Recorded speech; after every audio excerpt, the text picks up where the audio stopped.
minutos en la República Argentina, como hacemos todos los sábados a la mañana, tendremos una entrevista donde el tiempo no debería ser un inconveniente para charlar tranquilos y tocar diferentes temas. En el caso de hoy, en este Día del Trabajador, feliz día, aprovecho a saludarte. Gastón O'Donnell es rector de la Universidad de Ciencias Empresariales y Sociales, de la UCES, rector universitario. ¿Cómo te va, Gastón? Buen día. Buen día, Agustín, ¿cómo estás? Feliz día, Igualmente. Porque todos son trabajadores. Al fin y al cabo, ¿viste? Dicen, no, solamente laburan los que agarran la pala, ¿no? Pero todos, alguna función cumplimos en la sociedad y así tiene que ser, ¿no? Si hacemos todo lo mismo, no tiene mucho sentido. Y claro, te confieso, cuando yo era chico o más joven, pensaba que los que trabajaban realmente eran los que movían la pala o hombreaban bolsas. Después me di cuenta, cuando me recibí, o antes, cuando entré a la facultad y empecé a trabajar, que el trabajo es todo. El trabajo es todo y todo trabajo es digno y todo trabajo honra a la sociedad. Porque, por supuesto, hay trabajo físico que es muy desgastante para el cuerpo humano, por supuesto, que es lo que está empezando a reemplazarse cada vez más. No te digo tanto en nuestros países, que todavía le falta mucho recorrido, pero en el mundo se ve, mucho menos. Yo me acuerdo en el año 94, la primera vez que visité una fábrica automotriz fue en Japón. Me acuerdo que visité la fábrica Toyota. Sí. 1994, ¿eh? ¿Cuántos años pasaron? No sé si vos habías nacido. No, yo nací en 93. Ah, bueno. Así que ahí. Y entré a la fábrica, en la ciudad Toyota. Primero que tomamos el tren en Tokio y el tren era el tren bala. Claro. Me acuerdo que compramos, era muy temprano, no habíamos tenido tiempo de desayunar, compramos unos bollitos, no sabíamos qué hacer con las migas, qué sé lo que. Al lado nuestro había un japonés leyendo el diario en kanji, o sea, en japonés, obviamente, en que lo va a leer, porque el diario es japonés, comiendo arroz con palito, no se le cayó un grano al tipo y el tren estaba perfecto. Y nosotros ahí con los bollitos, hacemos. Bueno, llegamos a Toyota, a la ciudad Toyota, y llegás a la fábrica. Y lo que más me impresionó es que no había seres humanos, eran todos robots. En el todos 94. En 1994 estoy hablando, ¿eh? Ahora ya es más común eso. Eran todos brazos que salían de todos lados, carritos que recorrían, digamos, todo el armado de piezas iba haciendo, muchas piezas, la mayoría no se arma ahí, sino que vienen las piezas, ya tenían el concepto de just in time, es decir, que se trabajaba sin inventario, o sea que la cosa tenía que llegar justa para ponerla y armar el auto. Y no veía gente. Por Pero ahí veías. ahora, ¿qué atraso impresionante tiene la Argentina? Porque nosotros hoy, 2021, no tenemos esa tecnología en trenes. No, ni esa tecnología en trenes. O sea, el tren bala. El tren bala no solo por la velocidad, sino porque no se mueve. Por la estabilidad, claro, para ir como vos y yo ahora. Ponés el vasito de agua así, en el tren bala, increíble. Y está igual que acá, no se mueve. Y llegás ahí y llegás a una fábrica que está totalmente robotizada. Algunos ingenieros controlando, pero en consolas, en lugares distantes. Claro. Baja mucho. Primero que la eficiencia es otra, por supuesto. El ahorro de recursos, porque al trabajar con el just in time, digamos, no necesitas grandes extensiones para hacer acopio, para manejarte con la logística. Pero aparte es mucho más eficiente todo. Y no hay tanto riesgo. Y el producto final es mejor. Es perfecto. Entonces, y hay mucho menos riesgo físico humano, riesgo del trabajo, digamos. Cae mucho los riesgos del trabajo. Y ahí es donde siempre se piensa, los trabajos que se pierden por el avance de la tecnología, que es inevitable. O sea, si lo tratás de evitar, como pasa en algunos lugares del mundo, te complica solo. Cómo reemplazarlos y cómo capacitar a todos en los diferentes nichos, ¿no? Esa es una especializaciones. Claro, es más que una discusión, es cómo afrontar los avances del futuro, ¿no? Claro. Hubo una primera revolución industrial en Europa, que básicamente fue en Inglaterra. El resto de Europa era muy pobre. La revolución industrial que vive Inglaterra, digamos, época victoriana, siglo XIX, la gran revolución industrial, el avance de la tecnología de ese momento lo vive en Europa e Inglaterra. Después, un poco Francia, pero el resto de Europa no vive la revolución industrial. El resto de Europa sigue siendo muy pobre. Por eso Inglaterra, con la revolución industrial, más el dominio de los mares, bueno, era el que dominaba el mundo. Le sacó una ventaja a todo el mundo y por eso construyó el imperio que construyó. Francia lo quiso seguir, no fue exactamente lo mismo. Bueno, tuvo algunos problemas políticos ahí, con las caídas de la República, cuando apareció el sobrino de Napoleón, quiso hacer un imperio nuevo, que fue medio farsesco. Pero el resto de Europa nada, el resto de Europa era muy pobre. Ahora, viene la segunda ola, ahora viene la tercera ola, que estamos, algunos hablan de una cuarta ola, Y lo interesante es lo que vos planteás, cómo hacer para transitar el nuevo mundo basado en la cultura del conocimiento y qué hacemos con los empleos. Claro. Y si la cultura va a ser del empleo o no va a ser del empleo. Todo eso está abierto. Y la distribución al mismo tiempo, porque no es solo lo económico, sino las funciones de cada uno. Va a haber gente en la casa quedándose todo el día y más allá de que tengan soluciones después de cómo mantenerse y demás. Pero ¿qué rol tienen dentro del sistema? Porque hasta ahora, como nosotros conocemos, el trabajo es el gran ordenador de la sociedad. Claro. Vos trabajás por un salario, el que trabaja por un salario, o el trabaja por un honorario profesional, o el que tiene una pyme, tiene ganancias por los ingresos. Pero, digamos, la circulación del dinero se hace básicamente sobre la base del trabajo. Ese trabajo será físico, será mental. Pero a partir del mundo como viene ahora, donde el trabajo humano es reemplazado por la tecnología, bueno, es lícito pensar cualquier otra forma de distribución del ingreso y, en definitiva, el hombre tiene que ser mantenido de alguna forma, le tiene que dar a la sociedad y recibir de la sociedad, ambas cosas. Tiene que ser distribuida esa riqueza y tenemos que vivir todos. A lo mejor, muchos están pensando que ya no es el trabajo remunerado el ordenador social. Tampoco lo otro, porque si no es el trabajo remunerado, claro. ¿Qué es? ¿Las manifestaciones de los piqueteros de la calle? No, tampoco no puede ser el proyecto ese. Y ahí es como también, culturalmente, cómo adaptarse a eso. Porque hay un libro interesante que habla de las jornadas diferentes, en cuanto al horario y demás. Pero en las funciones, vos decís, bueno, está bien, tenés garantizada tu vida, vos vas a vivir, quédate tranquilo. Pero ¿qué aporta? Decís dar y recibir, ¿qué das? Claro, porque ya tenés la máquina que hace las cosas, tenés los especialistas en determinadas rubros, pero no necesitamos tantos especialistas para esto, porque ya ocupamos los cargos. Bueno, hay un desafío, Claro. Y el desafío está en cada uno, digamos, porque ponerse a pensar desde como funcionario público, o como filósofo, o como predictor de la realidad, las funciones que va a cumplir cada una de las personas del mundo, claro, es imposible. Sí. Yo creo más en la libertad individual, en la iniciativa individual. Te dejo a vos. ¿Cómo te acomodás? A cada uno, digamos. Te dejo a vos. Nos dejamos a cada uno de nosotros no solo cómo nos acomodamos, sino cómo nos realizamos en la sociedad. Claro. Lo que la sociedad tiene que garantizar es que la cosa que sea funcional. O sea, que reciba un ingreso, pero vos también tenés que aportar. O sea, un ingreso... Hay sociedades que piensan que tiene que haber un ingreso básico, como si fuera la AUH, pero en realidad... Todo. Pero, claro... sobre ese concepto, pero sobre el concepto más bien de riqueza que de escasez, ¿no? Pero que todo el mundo tenga un ingreso mínimo porque tiene que vivir. Es cierto, pero todo el mundo tiene que aportar algo a la sociedad. También claro. Y el ordenador, hasta ahora que era el trabajo, bueno, se empieza a repensar eso también. Y también, Gastón, a veces hay que pensar, porque yo lo veo permanentemente, gente muy disconforme con los trabajos que tiene. Siempre buscando otra cosa y cuando llega ya arranca sin que estar satisfecho en la posición que está y demás. Cómo también, vos hablabas de libertad y cómo realizarte y demás, depende de uno, pero también de las condiciones que te da el marco, por ejemplo, nacional. Vivís en Argentina y hay claro. condiciones por vivir en la Argentina.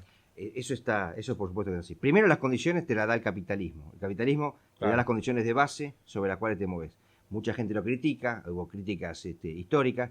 El propio Marx decía que era alienante el trabajo, porque el obrero que hacía la cosa, que ponía su fuerza de trabajo al servicio del dueño de los medios de producción, se alienaba porque construía una partecita de la cosa que construía, no veía el resultado final y era un trabajo repetitivo. Bueno, en fin, era una cuestión que lo terminaba alejando de la sociedad. Bueno, esa crítica puede estar, por supuesto, pero está en vos y en tu libertad, porque la solución no creo que sea el colectivismo, que falló, que no tuvo buenos resultados. Porque uno va más rápido que el otro y claro. no es tu culpa de ninguno de los dos. Claro. Cada uno tiene su ritmo.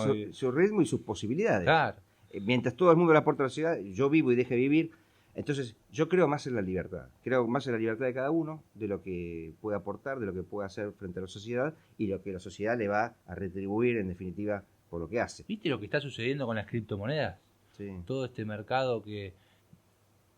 Por lo que me dicen, imposible de regular, con una tendencia alcista impresionante, y veo cada vez más gente utilizándolo y muchos dejando sus trabajos convencionales, porque dicen, mirá, yo el sueldo que tenía lo gano en 3 días.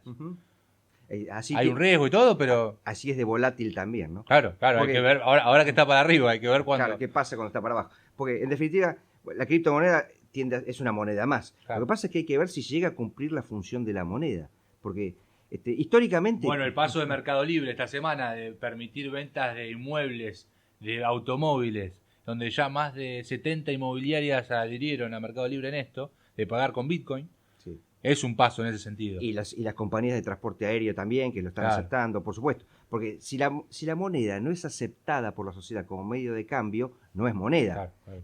Porque ahora estamos muy acostumbrados a que las monedas las emitan los estados. No siempre fue así. Al principio, ¿Ya había pasado antes? Al principio, primero que no había estados. Claro, los estados modernos, claro. los conocemos, tal como los conocemos hoy, vienen de la Revolución Francesa para acá. ¿no? Y básicamente se forman en el siglo XIX. Básicamente. O sea que primero no había estados, había reinos y las monedas eran todas privadas. En la propia República Argentina, antes de la Constitución del 53, antes de que tuviéramos la nación organizada como la tenemos ahora, las monedas eran privadas y circulaban básicamente había un doble sistema. Lo que tenía mucho valor venía de Bolivia y era de plata, pero de plata intrínseca, era moneda de plata en serio. Y tenía el valor intrínseco de lo que valía la plata. Y después las provincias, las pocas provincias que había en ese momento, emitían su moneda de papel, su billete, que circulaba respaldado por la provincia.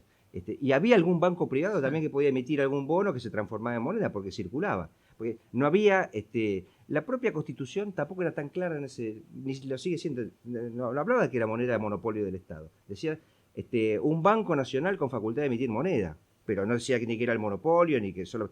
O sea, la moneda, tal como la conocemos hoy, en realidad es Roca 1881, cuando crea el peso moneda nacional, y unifica las monedas por una ley.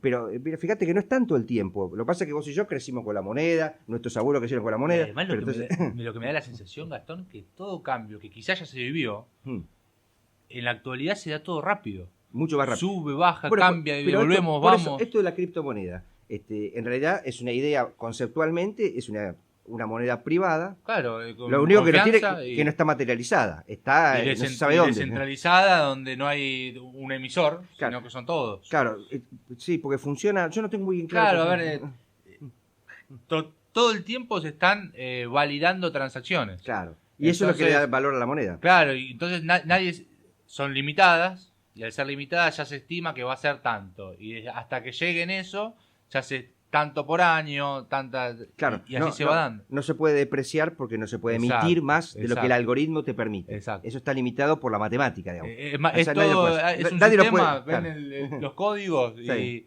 es recontra complejo de entender, pero y al mismo tiempo, esto es lo económico, el sistema y demás. Al mismo tiempo están, por otro lado, bueno, las placas de video han aumentado precios impresionantes. Claro, pues eso es lo que se requiere para validar. Para funcionarlo, claro. Para el funcionamiento. Y hay galpones llenos de placas y la contaminación que generan. Claro, además, todos esos efectos colaterales que tienen. Tenés por un lado una cosa, por otro lado otra, es todo. Claro, pero por otro lado, la criptomoneda, para que se transforme en moneda, tiene que ser la unidad de valor de todas las cosas, tiene que ser el medio de cambio y tiene que ser refugio. Es decir, que vos puedas ahorrar en eso. Claro, refugio. Y no sé si se van a cumplir todas las cosas, porque para que sea refugio de valor, no tiene que tener la volatilidad que tiene. Otra estabilidad. Ahí se empiezan a escuchar voces que empiezan a decir, che, me parece que fracasó como moneda. Ya escuché, fracasó ahí, no que va a fracasar, ya fracasó como moneda porque es tan volátil que eso no es refugio de valor. Y ahí hay que escuchar todas las campanas porque dicen, esto en cualquier momento explota. En cualquier momento, sí, está bien. Pero al mismo tiempo, las ganancias que está dando comparada con los bonos, con acciones y demás, es exorbitante. Por supuesto. Entonces escuchás todas las campanas y decís, bueno, ¿será una tendencia hasta que estabilice en algún número y después se estabilizará? Porque ahora estamos en plena emisión. Claro. Cuando llegue el momento donde no se puede emitir, quedan las que están, y ahí se estabilizará o bajará. Y es una incógnita que queda. O es un activo especulativo, como yo invierto en oro, por ejemplo, o lo que sea, o se transforma en un medio de cambio en serio y todo el mundo lo acepta. Es la unidad de valor. Entonces, un telefonito de esto, un pasaje de avión te cuesta un Bitcoin, medio Bitcoin, un décimo de Bitcoin, y no como ahora que es para pocas transacciones. Es cierto que se está ampliando, pero es para pocas transacciones. Y para que termine siendo un refugio de valor en serio y no una inversión especulativa, tiene que ser general. Gastón, en toda esta cuestión que estamos hablando, es muy interesante hablar de los cambios en lo laboral, en el sistema económico y demás. Hay que conocer el pasado, hay que conocer de dónde venimos y demás, y la educación tiene todo un rol en eso, en saber dónde estamos parados, saber conocer la historia, qué rol, ¿no? Cuando dicen conocer la historia permite no volver a cometer errores Sí, claro. y demás. La importancia que va a capacitarse cada uno. Exacto. Bueno, la historia argentina es muy interesante, cómo aparece el tema educativo en nuestro país. El tema educativo históricamente fue muy limitado, era para las élites nada más, no estudiaba cualquiera. San Martín estudió en Europa. Bueno, San Martín estudió en Europa y estudió la carrera militar. Belgrano estudió en Europa y estudió la carrera de Derecho, dicen que se recibió de bachiller en Derecho, que estudió en Salamanca, no está muy claro, parece que no se recibió en Salamanca. Ni siquiera había completado, acá había un solo colegio, que era hoy el Colegio Nacional de Buenos Aires, en ese momento se llamaba el Real Colegio de San Carlos. Belgrano cursó ahí, pero no lo terminó el colegio, así que fue a Europa, tuvo que revalidar para que lo dejen entrar en Salamanca, después no terminó en Salamanca en realidad. Pero bueno, para estudiar estudiaban pocos. Argentina era un país que estaba completamente en formación, que se estaba liberando del dominio español y era una élite la que se manejaba. Tenía un solo colegio, que era el Real Colegio de San Carlos, después Urquiza hace el Colegio de Concepción de Uruguay, y había un colegio en Córdoba, y no había colegios en todos lados. O sea que los que estudiaban eran muy poquitos y tenían que venir para acá. O estudiaban acá, después algunos empezaron a estudiar en Córdoba y otros empezaron a estudiar en Concepción del Uruguay, donde estaba el Colegio de Urquiza, y punto, no había más. Después que cae Rosas, porque Rosas tiene una relación con la educación bastante conflictiva también, porque cierra el Real Colegio de San Carlos, echa a los jesuitas que estaban, después se los vuelve a dar, o se los vuelven a tomar. Es decir, digamos, aparte le quita el presupuesto de la Universidad de Buenos Aires, la Universidad de Buenos Aires de 1821, anterior a Rosas tiene una relación conflictiva, le deja sin presupuesto, prácticamente la cierra. Cuando viene la organización nacional, cuando cae Rosas, después de Caseros, se empieza a organizar el país. Y una figura muy importante ahí, que es el que hace los colegios nacionales en todas las provincias, de Bartolomé Mitre. Transforma el Real Colegio de San Carlos en el Colegio Nacional de Buenos Aires, 1863. Y a partir de ahí empieza a crear colegios. A partir de Mitre. De Mitre, sí. Empieza a haber colegios nacionales en todo el país, uno en cada provincia. Recordemos que no eran las provincias de hoy, había muchas menos provincias, había mucho territorio que no se había conquistado, que después pasan a ser territorios nacionales, que la campaña del desierto de Roca es mucho después, bueno. Y empieza a haber colegios para que los alumnos se queden en San Juan, se queden en Catamarca, se queden en Tucumán, y hay un colegio nacional que se empieza a crear en cada lugar. El más importante, por eso le llamaban Colegio Nacional Central, era el Nacional de Buenos Aires de acá, 1863. Pero lo que no había era una educación primaria, porque seguía siendo una educación de élite, era para pocos. Te quedabas en la provincia, pero era para pocos. O sea, poca gente, pocos hijos. Aparte, imagino con cupos. Por cada establecimiento lo que entraba. Claro. Y no solo lo que entraba, eran internados. Vos te quedabas a dormir. Claro. O sea que mucho menos todavía, había menos posibilidades. O sea, no estudiaba cualquiera. De verdad que y tenía que tener hasta una carta de recomendación del gobernador para que te dejen entrar al colegio. Era una sociedad muy distinta a la de hoy. No era democrática, la verdad que no. No tiene nada que ver con así, porque si estamos todos con tanta diferencia de. Es que vos te imaginás como línea largada. Claro, como es hoy, y vos creés que la libertad, la igualdad de oportunidades es un valor adquirido, nadie discute. Bueno, en ese momento se discutía. No solo no se discutía, no estaba, claro, no era así. Claro. Mirá, y recién cuando asume Sarmiento, por eso Sarmiento es el padre de la educación. Sarmiento asume como presidente en 1868. En el año siguiente, en el 69, hace el primer censo nacional. Y se da cuenta por el censo, que el 87% de la población, 87% de la población es analfabeto. Al ser analfabeto, él dice, no, esto del país no tiene futuro, esto hay que cambiarlo y hay que alfabetizar a la población, y empieza con el tema de la escuela. Él había estado en la época anterior, en la época de la presidencia de Mitre, él sigue a Mitre como presidente. Mitre lo había mandado como embajador a Estados Unidos. Y en Estados Unidos Sarmiento había hecho otros viajes a Europa, pero en Estados Unidos él reside en Nueva York, aunque la embajada tenía que estar en Washington, reside en Nueva York, va a Boston y conoce de cerca el sistema educativo de Boston. En Boston están las mejores universidades, el MIT, el Harvard, las mejores universidades americanas están ahí. Bueno, entonces ahí descubre cómo es el sistema educativo y se trae las maestras. La famosa maestra de Sarmiento se las trae de Boston a la Argentina para que formen maestros acá, no para que den clase, para que formen maestros, porque él tiene un plan para educar a todo el país. Entonces las maestras vienen acá, les prohíbe casarse, es decir, si vienen acá en el contrato no se podían casar, se tenían que dedicar a la educación, no podían formar familia, casarse era porque si formaban familia se dedicaban a las labores de la casa, como era en ese momento. Claro, una mujer que se casaba eso estaba hasta en el Código de Comercio, pasaba a ser una incapaz de hecho, una mujer casada. Seguía en el Código de Comercio hasta hace poco tiempo, ¿eh? No se derogó nunca eso, se derogó recién con el Código de hace 5 años. Obviamente estaba en desuso, no se usaba, pero así lo decía, la mujer casada era una incapaz. Así era, porque la mujer pasaba a depender del marido y hacía las labores del hogar. Entonces Sarmiento le prohíbe casarse a las maestras. Hay varias maestras muy conocidas, Mary Graham es una, hay varias. Con alguna que otra, no las que trajo acá, pero alguna que otra había tenido, porque Sarmiento era muy picaflor, ¿no? Había tenido una relación de amantazgo con alguna. Bueno, Horacio Cava. sí, no había teléfono. Y al traer las maestras, se desarrolla la educación en Argentina por primera vez.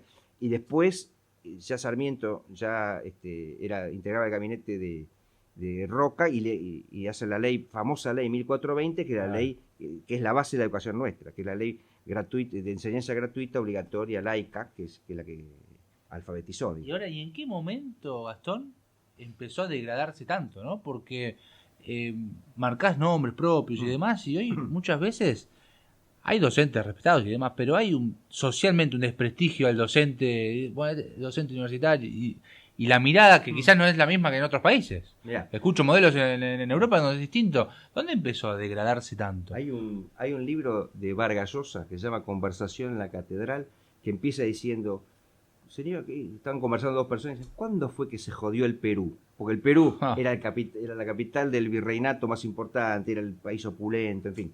Era el futuro, el Perú. ¿Cuándo fue que mirá cómo está el Perú ahora.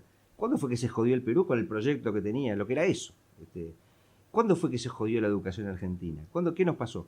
Yo creo que en un momento los docentes, que eran básicamente gente de mucha vocación, era una carrera profesional respetada, era de honores, el docente era muy reconocido, dejó de verse a sí mismo como la persona de esa vocación y que cumplía esa función para verse como un trabajador de la educación. Entonces, si vos sos un trabajador de la educación y no sos docente, vos esa es la función con la que te ves. Ponés primero lo que no corresponde. Claro, por eso otras prioridades.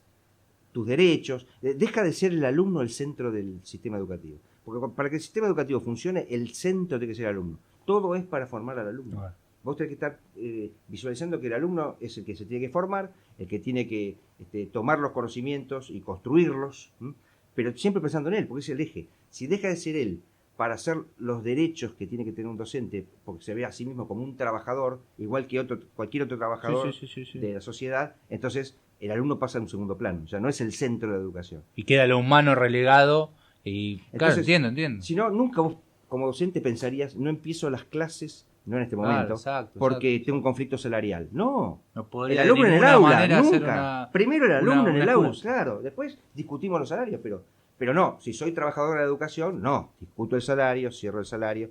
Bueno, no digo quién tiene la culpa de eso, pero es la sociedad, es lo que vivimos. Claro. Y Gastón, más allá, ¿no?, de este inconveniente que tenemos, que es importantísimo, el modelo en el cual se enseña en Argentina, ¿lo ves antiguo? ¿Lo ves poco eficiente? Hay quienes dicen que las currículas no están adaptadas a los tiempos de hoy. ¿Cómo ves lo que se enseña en las escuelas? En las escuelas, no ir al universitario, sino más que nada, es más, te diría hasta la primaria más que la secundaria. Bueno, ahí es bastante dispar. Me parece que cada jurisdicción tiene muchas diferencias entre sí, una provincia con otra, son diferentes. Y en la propia ciudad de Buenos Aires también es muy diferente un colegio de otro. En la propia provincia de Buenos Aires es muy diferente un colegio en una zona, en un distrito, que en otro. No lo veo homogéneo eso, lo veo bastante...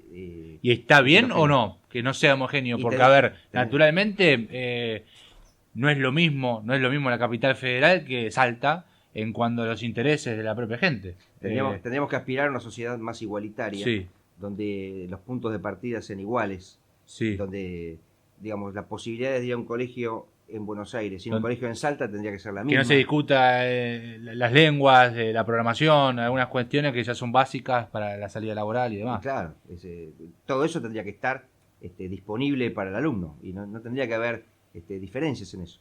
Después, por supuesto, puede haber sesgos, puede haber orientaciones, puede haber proyectos, claro. En esta radio no es el mismo proyecto que en otra radio, es lógico, lo natural, tiene que ver con eso.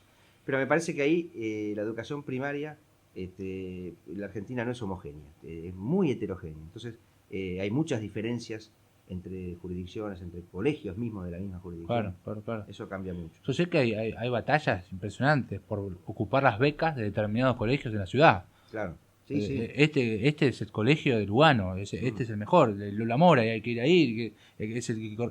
Y esas discusiones que se dan por lo que marcás vos. Hay diferencias en instituciones que debe darle un orgullo enorme por quienes buscan, pero el resto... ¿Qué les pasa? Mira, en Suecia, digo porque mi primo, que bueno ya falleció, pero era administrador de un colegio en Estocolmo, me contaba cómo funcionaba.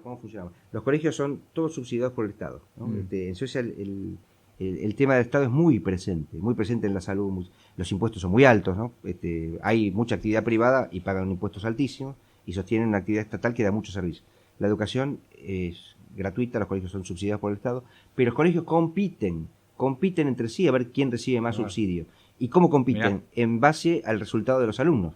¿Qué pasa con el alumno donde se formó? ¿A qué universidad fue? ¿Qué pasa con el desarrollo de los alumnos que tienen esos colegios? Por un historial, lo siguen. Y en base a eso reciben más o menos presupuesto. Claro. Pelean por el presupuesto público, compiten por el presupuesto público, en base al rendimiento de ese colegio. Pasa que cada vez que se habla de competencia dentro del Estado, o sea, está el manto de oscuridad, ¿no? Donde hay sospecha de todos los colores. Y aparte acá, el mérito, no todos comparten que es un valor. Claro. Se empieza a decir que el mérito no es un valor. Bueno, si discutimos eso, está bien, podemos discutirlo, pero nos va a hacer retroceder mucho. Y además hay que discutir las cosas y en algún punto, bueno, tal postura vence y avancemos en la discusión, porque si no... Se tiene que saldar. Seguimos siempre dando vueltas del mismo lado. Y bueno, y después imagino que en la universidad ustedes lo ven claro, ¿no, Gastón? Lo que reciben los chicos, ¿cómo los ven? Sí, claro. Ahí vos recibís los chicos del secundario. Que el secundario, te diría que la formación en el secundario, te diría que es un poco más deficiente que en el primario. El problema en la Argentina de la educación está más en el secundario que en la primaria. ¿Pasa en la segunda etapa? Sí. Primero porque la deserción escolar en el secundario, ahora con la pandemia debe ser más todavía, pero es más del 50%. Con la pandemia debe haber subido, no se está midiendo, pero debe haber subido. Sí, porque el tema de la educación en las escuelas virtual no es para todo el mundo, porque no todo el mundo tiene acceso, no todo el mundo tiene conectividad. Entonces, el que pierde la conectividad abandona, bueno, no se está verificando. Y muchos la tienen, pero en una calidad bajísima, Gastón, porque por la propia conexión, por el propio dispositivo, por un montón de condiciones, se hace muy difícil poder seguir el hilo en la enseñanza. Bueno, ¿y ese alumno qué hace? La mayoría de esos dejan el colegio. Es triste eso, pero está pasando.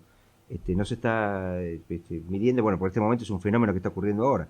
Entonces, pero antes de la pandemia, ya la deserción escolar en el secundario era altísima.